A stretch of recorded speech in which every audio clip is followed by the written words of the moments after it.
Record ऊंचाई छूने के बाद सोने की भावों ने अचानक जोरदार गोता लगा लिया। वैश्विक बाजारों में सोना 5% तक गिर गया, जबकि चांदी की चमक 8% से ज्यादा फीकी पड़ गई। कॉपर और निकल जैसे अन्य धातुओं पर भी दबाव दिखा। निवेशक हैरान हैं, आखिर इतनी तेज रैली के बाद ये अचानक क्या हो गया? विशेषज्ञों का मानना है कि तेज चढ़ाई रुकना ही था, क्योंकि कीमतें बहुत ऊंची हो चुकी थी।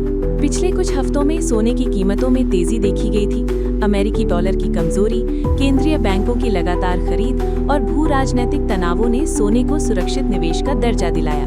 इसी वजह से सोना रिकॉर्ड स्तर तक पहुंच गया था। लेकिन जैसे ही निवेशकों ने ऊंचे स्तरों पर मुनाफा वसूली शुरू की, बाजार में दबाव बढ़ गया और कीमतें नीचे आ गईं। चांदी की गिरावट और भी तेज रही। औद्योगिक मांग में कमी और निवेशकों की सतर्कता ने इसे 8% तक नीचे धकेल दिया। विशेषज्ञों का मानना है कि चांदी की कीमतें सोने की तुलना में अधिक अस्थिर रहती हैं, इसलिए इसमें उतार चढ़ाव तेजी से देखने को मिलता है। भारत जैसे देशों में जहां सोना और चांदी का सांस्कृतिक महत्व भी है, इस गिरावट का असर घरेलू बाजार पर साफ दिख सकता है। शादी ब्याह के सीजन में अगर कीमतें कुछ समय तक नीचे रहती हैं, तो ये खरीदारों के लिए एक सुनहरा अवसर साबित हो सकता है। वहीं निवेशकों के लिए ये गिरावट एक चेतावनी है कि सुरक्षित समझे जाने वाले निवेश भी अचानक जोखिम में बदल सकते हैं। भारतीय बाजारों में भी सेंसेक्स निफ्टी के निवेशक सतर्क हो गए।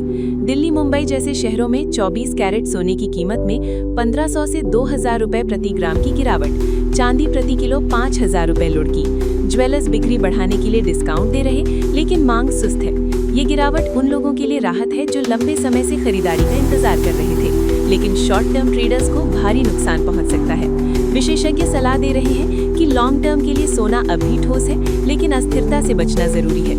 ग्लोबल ETF आउटफ्लो और स्पेक्युलेटिव पोजीशन कम होना भी बड़ा कारण है।